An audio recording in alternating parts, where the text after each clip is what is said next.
This is Al Jazeera. These are the stories making headlines. Activists in Syria say there have been more assaults by the army overnight as the government attempts to put down months of protests. It's claimed the security forces moved into Deir ez-Zor in the northeast and the outskirts of the capital, Damascus. Rights groups say at least 142 people have now been killed in the past 2 days. The country's president has praised his troops for, quote, foiling the enemies of Syria, according to the state news agency. After days of haggling, President Obama says U.S. politicians have finally made a deal to avoid a default on the country's debt. Republicans and Democrats have until Tuesday to raise the $14.3 trillion borrowing limit. Congress will now vote on the bill, which will slash about $1 trillion from the budget.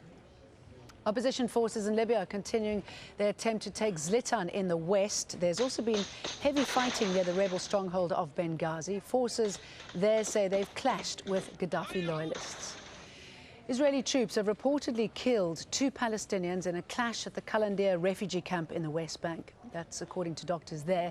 It is claimed the men were shot by soldiers as they try to make arrests.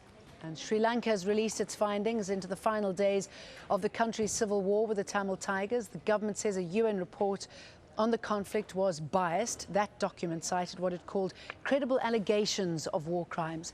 But the Sri Lankan government says it did all it could to protect civilians when the war ended in 2009. You can find the latest on all those stories and more at aljazeera.net/English.